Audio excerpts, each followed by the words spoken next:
সবাইকে স্বাগত জানাচ্ছি আমাদের হাতে থাকা সর্বশেষ আন্তর্জাতিক সংবাদ ও বিশ্লেষণে। আপনাদের সাথে আছি আমি আমির হামজা।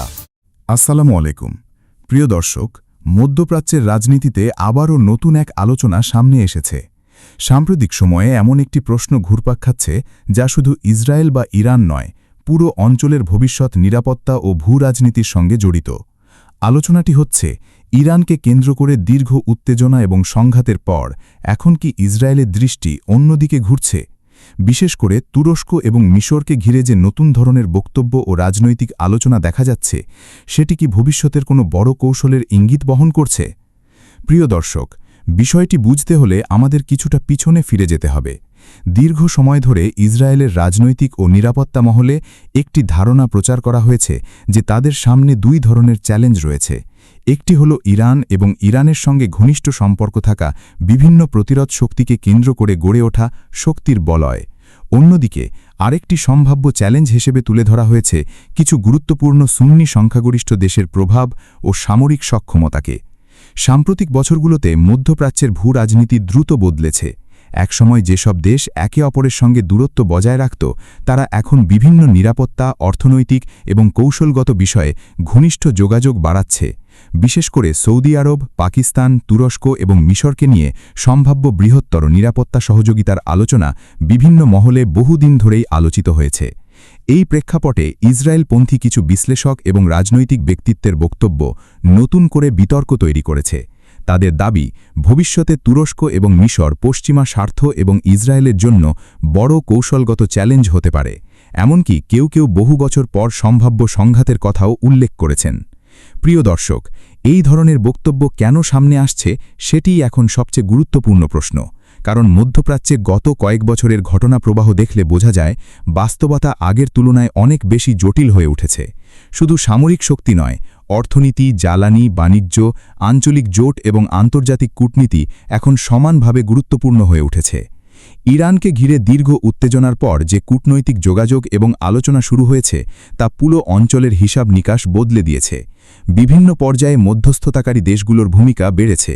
কাতার, পাকিস্তান সহ একাধিক রাষ্ট্র আলোচনার পরিবেশ তৈরিতে সক্রিয় ভূমিকা পালন করেছে বলে বিভিন্ন সূত্রে দাবি করা হয়েছে।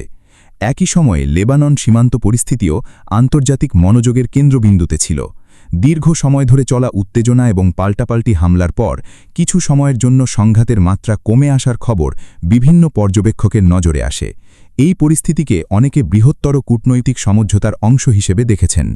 প্রিয় দর্শক, এখন যদি আমরা তুরস্কের দিকে তাকাই, তাহলে দেখতে পাই দেশটি শুধু রাজনৈতিক শক্তিই নয়, ন্যাটোর অন্যতম গুরুত্বপূর্ণ সদস্য। আধুনিক সামরিক প্রযুক্তি, ড্রোন শিল্প, প্রতিরক্ষা উৎপাদন এবং কৌশলগত অবস্থানের কারণে তুরস্ক আজ ইউরোপ, এশিয়া এবং মধ্যপ্রাচ্যের সংযোগস্থলে একটি অত্যন্ত গুরুত্বপূর্ণ রাষ্ট্র। গত এক দশকে তুরস্ক নিজস্ব প্রতিরক্ষা শিল্পে যে অগ্রগতি অর্জন করেছে, তা আন্তর্জাতিক বিশ্লেষকদেরও দৃষ্টি আকর্ষণ করেছে। যুদ্ধবিমান প্রকল্প থেকে শুরু করে ড্রোন প্রযুক্তি, নৌ সক্ষমতা এবং মিসাইল উন্নয়নে দেশটি উল্লেখযোগ্য বিনিয়োগ করেছে। ফলে তুরস্ককে ঘিরে যে কোনো সীমারক্ষা আলোচনা স্বাভাবিকভাবে আন্তর্জাতিক গুরুত্ব পায়। অন্যদিকে মিশরও মধ্যপ্রাচ্য এবং উত্তর আফ্রিকার অন্যতম গুরুত্বপূর্ণ শক্তি।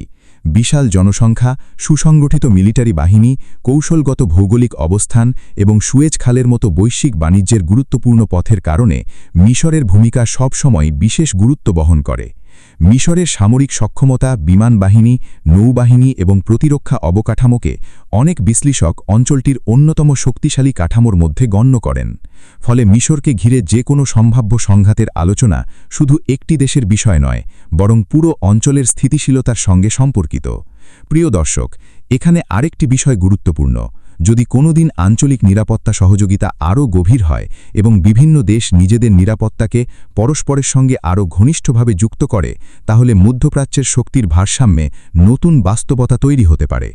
এই কারণেই অনেক বিশ্লেষক মনে করেন, বর্তমান সময়ে সরাসরি সামরিক সংঘাতের চেয়ে রাজনৈতিক বক্তব্য, কৌশলগত বার্তা এবং জনমত গঠন অনেক বেশি গুরুত্বপূর্ণ হয়ে উঠেছে। কারণ আধুনিক ভূরাজনীতিতে শুধু যুদ্ধক্ষেত্র নয়, তথ্যক্ষেত্রও সমান গুরুত্বপূর্ণ। অনেক পর্যবেক্ষকের মতে যখন কোনো রাষ্ট্র তার জনগণের সামনে নতুন নিরাপত্তার হুমকির কথা তুলে ধরে তখন সেটি প্রায়শই অভ্যন্তরীণ রাজনীতি, জাতীয় নিরাপত্তা নীতি বা দীর্ঘমেয়াদী কৌশলগত পরিকল্পনার সঙ্গে সম্পর্কিত হতে পারে। বর্তমান বাস্তবতায় মধ্যপ্রাচ্যের প্রতিটি দেশই নিজেদের নিরাপত্তা, অর্থনীতি এবং আঞ্চলিক প্রভাব বাড়ানোর চেষ্টা করছে। কেউ নতুন জোট গড়ছে, কেউ পুরনো সম্পর্ক পুনর্গঠন করছে, আবার কেউ দ্বীপনৈতিক ভারসাম্য রক্ষার মাধ্যমে নিজেদের অবস্থান শক্তিশালী করার চেষ্টা করছে। প্রিয় দর্শক, এই পুরো আলোচনার মধ্যে সবচেয়ে গুরুত্বপূর্ণ বিষয় হল মধ্যপ্রাচ্যের ভবিষ্যৎ শুধু একটি দেশ বা একটি সংঘাত দ্বারা নির্ধারিত হবে না, বরং বহু দেশের স্বার্থ, বহু শক্তির প্রতিযোগিতা এবং জটিল কূটনৈতিক সমীকরণের মাধ্যমে আগামী দিনের বাস্তবতা গড়ে উঠবে। আজকের পরিস্থিতি দেখলে পরিষ্কারভাবে বোঝা যায় যে অঞ্চলটি একটি নতুন রূপান্তরের মধ্য দিয়ে যাচ্ছে। একদিকে সংঘাতের স্মৃতি, অন্যদিকে সমঝোতার চেষ্টা, একদিকে সামরিক প্রস্তুতি, অন্যদিকে অর্থনৈতিক সহযোগিতা। এই দুই প্রবণতা একই সঙ্গে চলছে। ফলে আগামী বছরগুলোতে তুরস্ক, মিশর, সৌদি আরব, পাকিস্তান, ইরান এবং ইসরায়েলকে ঘিরে যে কোনো নতুন রাজনৈতিক বা সীমারক্ষা উদ্যোগ আন্তর্জাতিক পর্যায়ে গভীরভাবে পর্যবেক্ষণ করা হবে। প্রিয় দর্শক, মধ্যপ্রাচ্যের এই দ্রুত পরিবর্তনশীল বাস্তবতায় একটি বিষয় নিশ্চিত: শক্তির ভারসাম্য নিয়ে আলোচনা আগামী দিনেও চলবে। নতুন জোট, নতুন সমীকরণ এবং নতুন কৌশল নিয়ে বিতর্ক অব্যাহত থাকবে।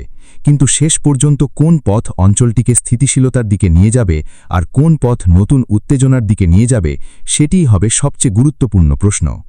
এই বিষয়ের উপর আমরা আগামী দিনগুলোতেও নজর রাখব এবং নতুন তথ্য এবং নতুন উন্নয়ন নিয়ে বিস্তারিত আলোচনা করব। আজকের মতো এখানেই শেষ করছি। সবাই ভালো থাকুন, সুস্থ থাকুন। আল্লাহ হাফেজ।